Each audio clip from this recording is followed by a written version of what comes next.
Assalamualaikum warahmatullahi wabarakatuh.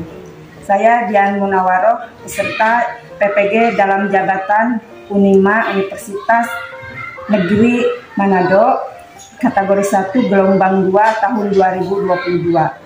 Pada kesempatan ini saya akan mewawancarai Kepala Sekolah SD Negeri Cibitung, Desa Pasir Panjang, Kecamatan Ciracap, Kabupaten Sukabumi, Jawa Barat, untuk mengisi tagihan LK 1.2 kepada beliau, Bapak Kepala SD Negeri Cibitung, dipersilahkan untuk memperkenalkan diri. Terima kasih. Assalamualaikum warahmatullahi wabarakatuh. Saya selaku Kepala Sekolah SDN Cibitung yang bernama Dahlan SPD, pada kegiatan ini kami sangat mendukung sekali kepada Ibu Dian Munawaroh untuk melaksanakan PPG. Terima kasih. Baiklah, terima kasih Bapak. Mari kita mulai wawancaranya.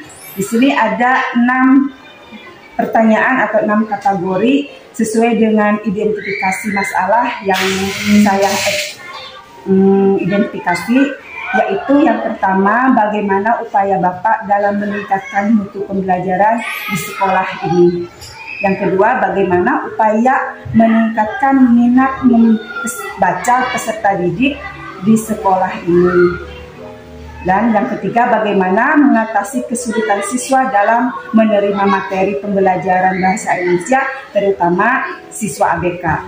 Bagaimana penerapan metode atau model pembelajaran yang inovatif yang Bapak, guru atau Ibu guru di sekolah ini diterapkan. Dan yang kelima, bagaimana penggunaan pembelajaran hot dalam pembuatan atau pemberian soal pada pembelajaran yang diberikan oleh Bapak atau Ibu guru di sekolah ini. Selanjutnya, yang terakhir, bagaimana upaya Bapak dalam memaksimalkan pemanfaatan teknologi TIK dalam kegiatan pembelajaran di sekolah ini. Terima kasih. Mungkin Bapak salah satu jawaban akan memberikan jawaban untuk mengisi LK 1.2 bagi pengajuan identifikasi masalah yang saya ajukan. Terima kasih. Silakan. Terima kasih. Kami sangat antusias sekali untuk menjawab persoalan sebanyak yang lebih 6. Dan kami untuk menjawab poin yang nomor 1, kami harus melihat atau flashback ke belakang dari teori yang para pendahulu kita. Dalam teori middle dikatakan bahwa siswa yang cakap tentu orang tuanya cakap dan manis orang tuanya. Kalau orang tuanya sedang-sedang, pasti anaknya juga sedang-sedang. Jadi tergantung dilahirkan siswa itu pembawaannya. Dan teori yang kedua adalah teori tabula rasa, bahwa anak itu dilahirkan seperti kertas putih dan tergantung yang mewarnainya, baik faktor intrinsik ataupun faktor ekstrinsik. Nah, dan seterusnya ada lagi teori Ki Hajar Dewantara, yaitu untuk memaksimalkan guru di sekolah. Jadi siswa itu lahir persis seperti negatif film, dan bagaimana guru untuk si negatif film tersebut menjadi cerah. Nah, ya. Jadi untuk itu kami di sekolah banyak sekali cara, yaitu guru diberikan untuk workshop misalnya atau KKG, dan terlebih lagi guru harus paham terhadap IT. Sebab di zaman sekarang itu kalau guru tidak paham terhadap IT, tunggu kehancuran bangsa istilahnya itu. Dan selanjutnya kalau ada guru misalnya masih ada sifat memaksa untuk jadi guru karena tidak ada pekerjaan lain, lebih baik guru tersebut adalah pindah, jangan menjadi guru di sekolah itu. Jadi otomatis siswa akan terbawa pengaruh. Di antaranya itu. Terus untuk faktor ABK ya, faktor ABK. Jadi memang di sekolah kami tidak ada guru khusus ABK, tapi guru tersebut adalah namanya juga, kalau guru SD sifatnya borongan. Jadi segala sesuatu harus fleksibel ya Pak. Harus pandai, harus fleksibel. Namanya guru adalah artis. Ya, jadi sebelum artis terkemuka di layar-layar TV itu, sebenarnya guru juga menjadi artis. Ya, artis untuk pendidikan, artis anak-anak. Jadi tergantung gurunya. Anak itu untuk mencontoh. Ya, jadi kalau gurunya misalnya memberikan contoh yang tidak baik, misalnya merokok di dalam mengajar, otomatis guru juga sama. Seperti peribahasa mengatakan ada guru kencing berlari, guru kencing berdiri, siswa atau murid kencing berlari. Jadi bagaimanapun guru harus memberikan contoh yang baik.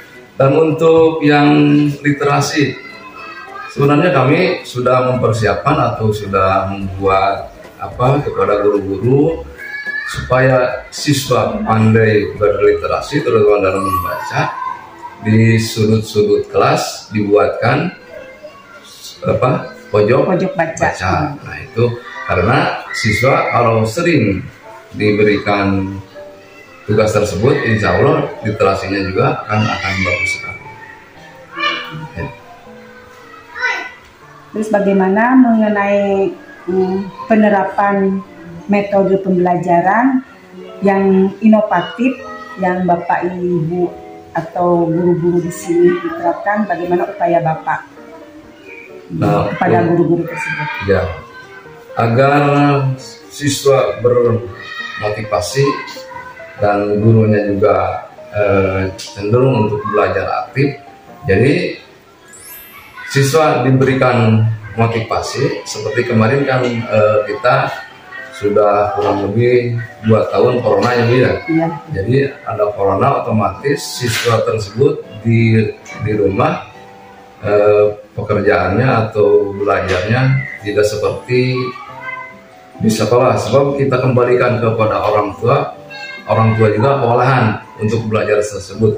Jadi di sekolah kami gurunya berinovasi, belajar tentang IT yang baik, dan siswanya juga diberi motivasi dengan cara bagaimanapun oleh ibu bapak guru. Jadi ibu memberikan motivasi terhadap siswa, terutama dalam pembelajaran, yaitu harus menggunakan media pembelajaran. Nah, sebab media pembelajaran sangat-sangat menunjang untuk keberlangsungan pembelajaran. Mungkin tadi ini untuk poin yang ke-6, yaitu bagaimana upaya Bapak dalam memaksimalkan pemanfaatan teknologi atau IT dalam kegiatan pembelajaran di kelas atau di sekolah. Mungkin tadi sebagian sudah dijawab ya Pak. Terima kasih atas waktunya. Mudah-mudahan Bapak beserta Ibu Bapak guru di sini menjadi guru yang pembelajarannya inovatif dan bisa memanfaatkan segala jenis fasilitas yang ada di sekolah menjadi bahan ajar. Terima kasih Pak atas waktunya. Mudah-mudahan PPG dalam jabatan ini menjadi bermanfaat bagi kita semua. Amin. Demikian wawancara saya dengan Kepala Sekolah SD Negeri Cibitung, yaitu Bapak Dahlan SPD, yang sudah memaparkan upaya-upayanya dalam meningkatkan minat siswa untuk literasi belajar membaca, juga upaya dalam meningkatkan mutu pembelajaran di sekolah, dan juga mengatasi kesulitan siswa dalam menerima materi pembelajaran, terutama siswa ABK, dan penerapan pembelajaran HOTS dan juga pembelajaran yang inovatif, dan juga pemanfaatan teknologi TIK di kelas atau di sekolah. Terima kasih. Wassalamualaikum warahmatullahi wabarakatuh. Assalamualaikum warahmatullahi wabarakatuh. Perkenalkan, nama saya Dian Munawaroh, peserta PPG dalam jabatan Unima kategori 1 gelombang 2 tahun 2022. Pada kesempatan ini saya akan mewawancarai yaitu guru rekan kerja, yaitu Ibu Reni Suryani, untuk dipersilahkan memperkenalkan diri. Terima kasih. Assalamualaikum warahmatullahi wabarakatuh. Nama saya Reni Suryani, SD Negeri Cibitung.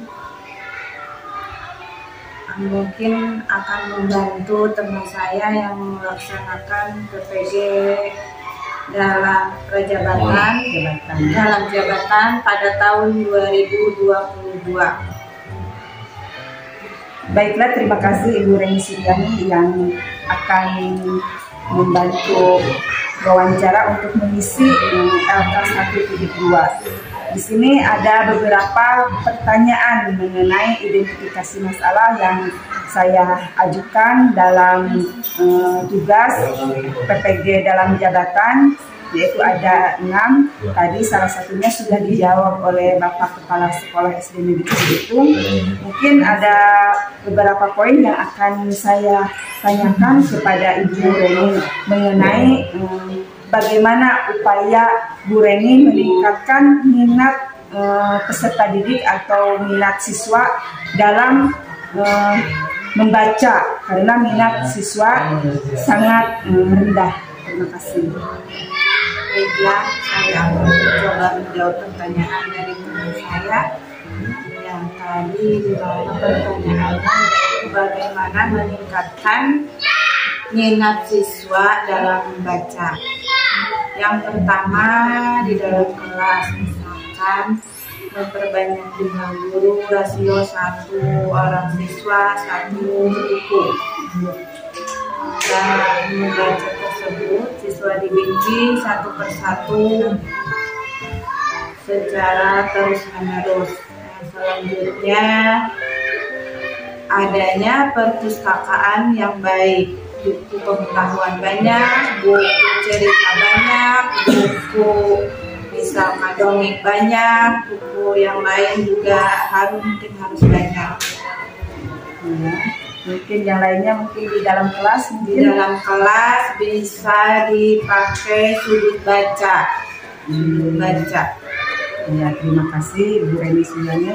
Selanjutnya mengenai bagaimana Bu Reni mengatasi kesulitan siswa dalam menerima materi pembelajaran, misalnya pembelajaran bahasa Indonesia, dan terutama misalnya kesulitan ini dialami oleh siswa ABK.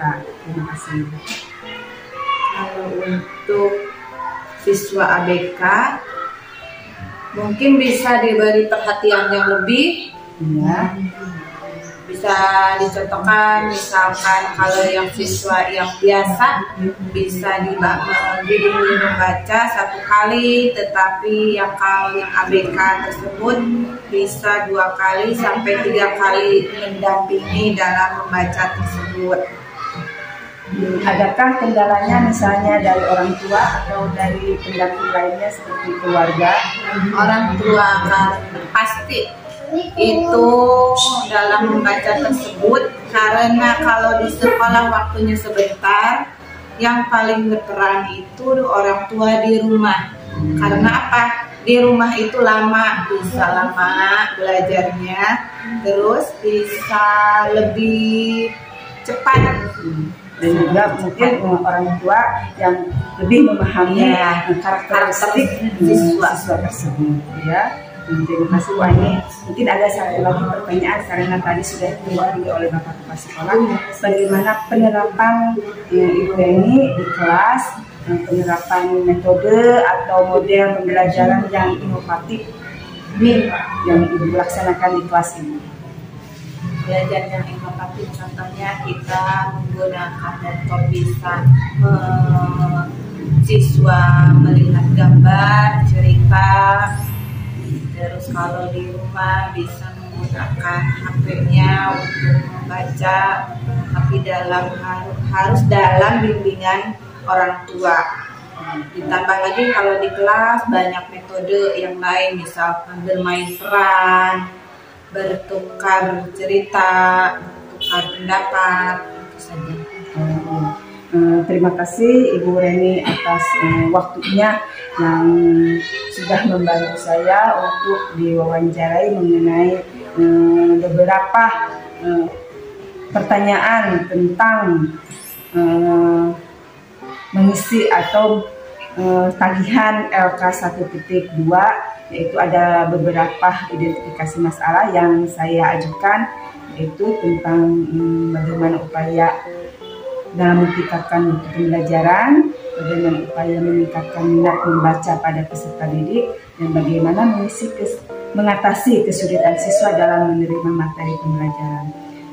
Bagaimana menerapkan metode atau model pembelajaran yang inovatif yang Bapak atau yang Ibu terapkan di kelas. Bagaimana penggunaan pembelajaran hot dalam pemberian soal atau pemberian materi pada pembelajaran di kelas, dan bagaimana upaya Bapak dan Ibu memaksimalkan pemanfaatan teknologi TIK di dalam kegiatan pembelajaran. Terima kasih Ibu Reni atas waktunya, dan mudah-mudahan PPG dalam jabatan Uni Makassar 1 gelombang 2 tahun 2022 ini berjalan dengan lancar. Terima kasih. Bila saya. Wassalamualaikum warahmatullahi wabarakatuh.